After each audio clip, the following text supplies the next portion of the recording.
رسول از ابی عبیده ابن جراح روایت بود است که حضرت فرمودند ما من صلوات صلاة افضل من صلاة الفجر یوم الجمعة فی الجماعة و ما احسب من شهدها منکم یا من شهودها منکم الا مغفورا له. ابو عبیده ابن جراح روایت کرده است که پیغمبر خدا گفته یگان نماز در هفته بزرگتر از نماز بامداد صبح جمعه نیست که آدما رفته در مسجد خوانند و ندیدم شاهدیش این که این انسان ها در مهر جنت میزنند. یعنی که نماز بامداد روز جمعه در مسجد دلالت از اون میکرده که آدما جنتی میشدیان، مهر میزدیان که این جنت میروه. معلوم بوده که جمعه را نمازاش فضیلت داشته 5 وقتش با جماعت خونی نور علی نور. الحمدلله این سری اکنون مهر جنت زده می شود. همتون کوشش کنید همه جا خونی نمازتون. من روایت امام طبرانی بوده است، حسن بصری روایت حدیث بوده است که حضرت گفتند ما اذنب عبد ذنبا ثم توضأ فاحسن الوضوء. بنده گناه میکنه میره طهارت خوب میگیره، بعد از اون میبیایه یک برچکی زمین ده فصلی به رکعتین 2 رکعت نماز میخوانه، بعد برای این گناهش میگه استغفر الله استغفر الله استغفر الله. یک روایت 70 بار پروردگار تمام گناهاشو میبخشه. یکی همون گناهی کردگی همون روزش نه همشه. ابو لبابه صحابه رسول اکرم بود، یک سیری جنگ فروخت. وقتی که ایتابش کردن هیچ کس خودش گپ نزد، خیانتکاری گفتن. دیگه آمد پیش رسول اکرم گفت چیزی که خدا حکم براره من همون راضیم. حضرت گفت که وقتی به خدا حواله دادی اکنون منتظر وحی باش، چیزی که در حقت بیاید. بعد از اون یک بند گرفت تو مسجد نبوی آمد، در ستون مسجد خوش بحث صحابه گفت تا اگر حکم خدا در حق ابو لبابه نبیایه هیچ کس ابو لبابه رو هوی نکنه اینجا. آب شم نتیه، نان شم نتیه. امروز برای ابو لبابه زمین تنگ است، برای که سیری جنگ نافهمیده دانش برام فروخت امانت ده. میگه وقتی نشستگی بود دیگه عرقای بدنم خشک شد، هیچی نموند بدنش ده. ناگهان صحابه میگه ما زیغ ششتگی بدیم که یک پیک وحی به پشت مسجد به پیش خانه ها میدوید ای مردم پیغمبر در وحی نازل شده، ای مردم پیغمبر در وحی نازل شده. در این وحی پروردگار ابو لبابه را همه گناهش بخشیده. همه میگه میدویدیم در این مسجد نبوی. ابو لبابه دیگه گرسنگی تشنگی لباش کفیدگی میگه دیگه لرزش گرفتگی جمیده نمیتونه. در آمدیم گفتیم ابو لبابه خوشحالی بود خوشا به حالت که خدا حکم تخوان که تو تازه آدم بودی. بعد گفت هویت کنیم، گفت نه هوی نمیکنه، پیغمبر گوی بیای خودش منو هوی کنه. رسول اکرم آمد با دستای مبارکش ابو لبابه رو هوی کرد، خیزان راست. گفت ابو لبابه نه آن که او گناه خدا بخشید، اکنون از مادر نو به دنیا آمدی. خدای از که یک گناه رو نمیبخشه، او گناه عمر میبخشه به یک استغفرالله. برای همین ابو لبابه را راست کرد. نگه اگر ما بادای رفت ستم 145 زیارت کنه ستم ابو لبابه مسجد نبوی ده همون دخشه بسته بود. نه اینکه گفت همین گناه حاضرت تو گناه نداری ابو لبابه همش خطی عوف کشید خدا تمام. این شبای رمضان شبایی بود که گناه های 10 ساله ما را خدا سوزان، گناه های 20 ساله ما را سوزان. او خدا کرم داره، او یک گناه حاضره را نمیسوزانه میروزاره. رواه ابو داود و ابن ماجه و ابن خزیمه فی صحیحه. انا من اماما روایت کردن این حدیثه. و قد روی عن جماعت باسانید اصحها و احسنها هذا. با دیگر علما و دیگر محدثا با از این روایت بقوتر آوردن که امام طبرانی گفته هر وقتا که همین کار کردی بعد التحیات یگان صلوات علی نخوانده گو اللهم انی اسألک توفیق اهل الهدى و اعمال اهل الیقین و مناصحت اهل التوبه و عزم اهل الصبر و جد اهل الخشیه وطلب أهل الرغبة وتعبد أهل الورع وعرفان أهل العلم حتى أخافك. اللهم إني أسألك مخافة تحجزني عن معاصيك حتى أعمل بطاعتك عملا أستحيق به رضاك، وحتى أناصحك بالتوبة خوفا منك، وحتى أخلص لك النصيحة حبا لك، وحتى أتوكل عليك في الأمور حسن ظن بك سبحان خالق النار. این دعا را کن، از تو یگان گناه نمیمانه مثل از مادر به دنیا آمدی. در یک روایت دیگر آمده است که بعد انامین التحیات این خان و صلوات را خان، شفاعت من حلال کردی عمکی، شفاعت من دستیاب کردی، شفاعت من میرسه تکه. اینه میگم برادرها، دعای نماز تسبیح اقلا هر انسانی همین نباشد یک سال یک بار خونه، هیچ گناهش نمیمونده.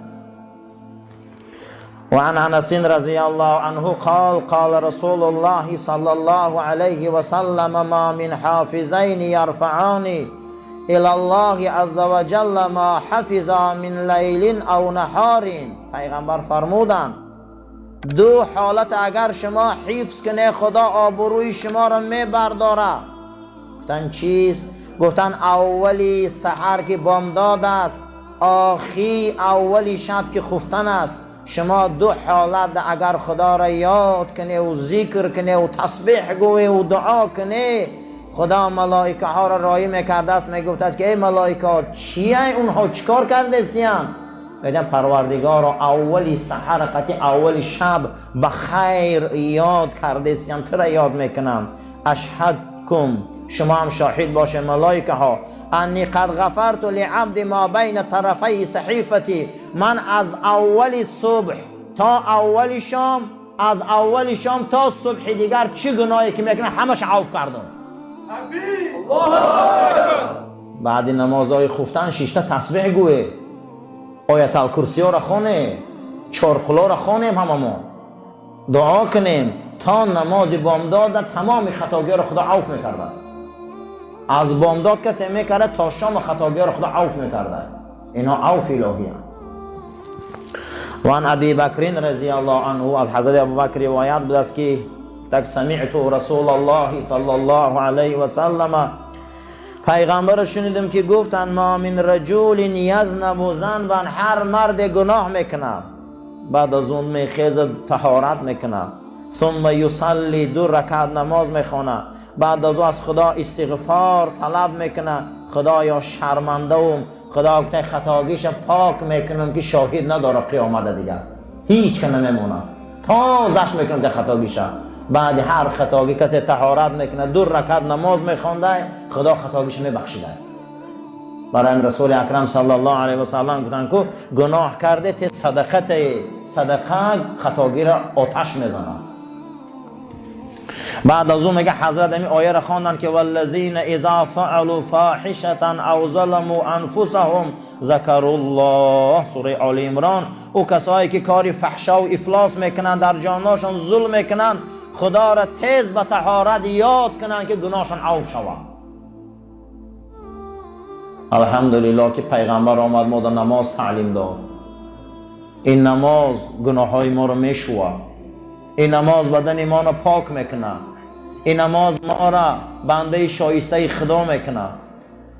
این سر را که میگیری برابر دی بجلک پا میکنی، این سری بلند میگیریم برابر دی پنجه پا میکنیم، این سری بلند میگیریم برابر دی بجلکا میکنیم، در پیش او تواضع خاکساری میکنیم. رسول اکرم گو یگان حالت نیست که بنده مثل سجده به خدا نزدیک باشه، یگان حالت نیست. حتی پرده ها برداشته میشوند، چی دعایی که کنن قبول ای.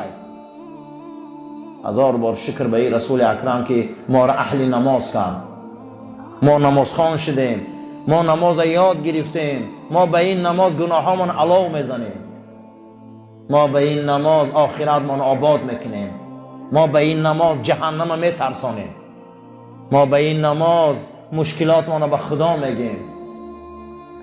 چگونه ای که شریعت این یک منحل گفتن اصلا در کتابای اصول نهر یا کانال میگن. نهر یا کانال، پیغمبر آمدن کانال کندن برای ما و شما دادن. آب او کانال حکم خدا ہے. هر کسی که از این کانال نوشید و باغداری کرد و زراعتداری کرد خیلی زراعتاش آب خورد و حاصل داد. شما اگر دیدگی باشه در هر جایی که آب نزدیکه حاصل خوبه، در هر جایی که آب نیست حاصل هم نیست. آدمی به شریعت این همون زراعت به حاصله. معنی شریعت چی بوده؟ منحل، آبیاری. برای هر یک ما آب در کاره یا نه؟ در زراعت های ما آب در کاره یا نه؟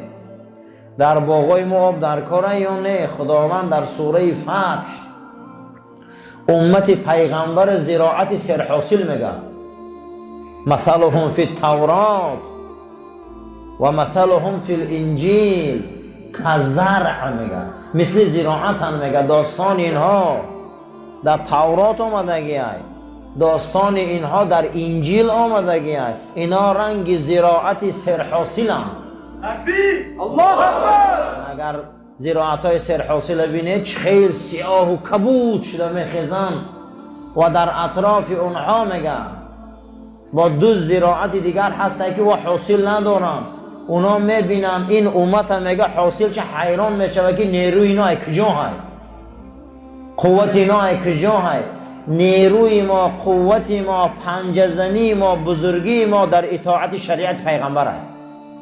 همین قدر ما شریعت دار شویم همون قدر دنیا برای ما کشاد می شود.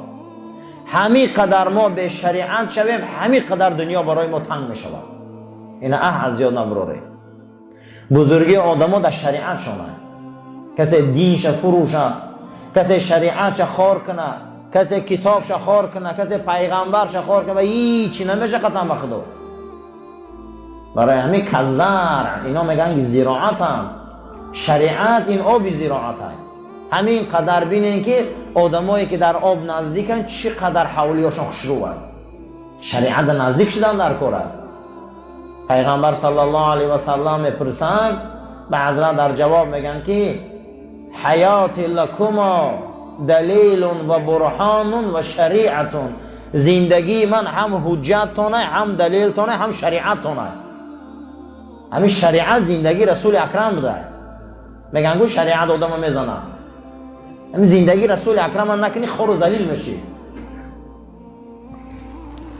و موتی گفتم مردنی من شما مردنی آزاد نگویه که من مردگیم. شما گمان نکنید مرگی من مرگی ساده نگیره. گفتم مرگی من همینه که هر یکی شما را اعمالاتان من آورده میگم.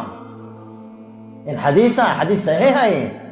شما گمان نکنید که من مرگی ساده دارم. هر یکی شما را هر بگه جمعه ملائکه وظیفه داره که صلوات و اعمال شما را مده میرسونه. این همینه دلیل شرع.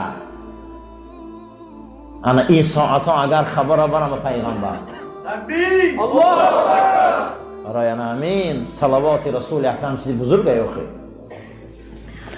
و ابن عباس رضی الله عنهما از عبدالله ابن عباس روایت بود است که خدا از این پسر عمه که رسول اکرم راضی شد و گفت قال رسول صلی الله علیه و سلم، پیغمبر خدا فرمودن لعباسین، برای پدرم پیغمبر فرمودن یا عباسو یا اماهو الا اعطیک، ای عباس ای عمکی آگاه باش، من ترا یک چیز خوب میگم، گویم تا یک کاری بزرگ گویم تا که او را دوست داری، یک کاری گاو زنون تا که بهترین خصلت باشه، یک کاری گاو زنون تا که خدا اول و آخر گناه ها تا گذره، گناه های پیشتره و ناپیدا تا گذره، گناه های خطا تا و قصدی تا گذره، گناه های خرد و گناه های بزرگ تا گذره، گناه های پنهان تا و گناه های آشکار تا گذره. همین ده خبرت کنم عباس امکی یا نه؟ بلا یا رسول الله، بله گفت ای فرستاده خدا. گفت زن چیه او؟ و ان تصلی 4 رکعات، 4 رکعت نماز نیت کن. تقرأ فی کل رکعت بفاتحة الکتاب و سورة، در هر یک رکعتش الحمد با ضم سوره خوان. فاذا فرغت من القراءة فی اول رکعت، هر وقت قرائت در اولین رکعت اگر تو تمام کردی گو که راستا ایستادگی سبحان الله والحمد لله والله اکبر 15 مرة، 15 بار همین کلمه را گو. بعد از آن رکوع کن همین گو. بعد از اون ای رکوع که میخیزی 10 بار همین کلمه را گو.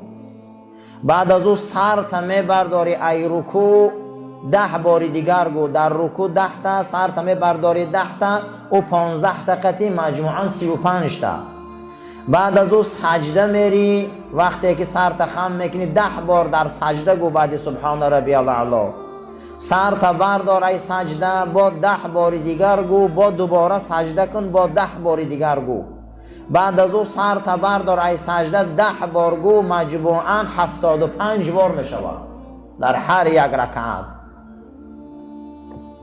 هر یک رکعت در انامین 4 رکعت انامی عمل دوام ته.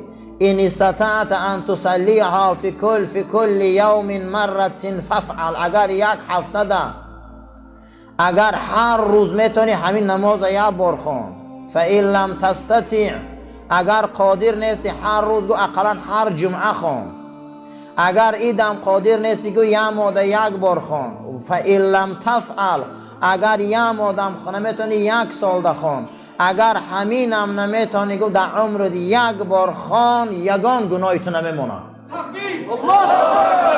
ایره نماز تسبیح میگم. اگر همین نگو کوشش هم کنی در عمر یک بار خوان. اللهم ربنا آتنا فی الدنیا حسنه و فی الآخرة حسنه و قنا عذاب النار و صلی الله تعالی خیر خلق محمد و علی اصحاب الاجمعین آمین یا رب العالمین. صفاتان راست گیرید، تلفناتان خاموش کنین، آماده به نماز.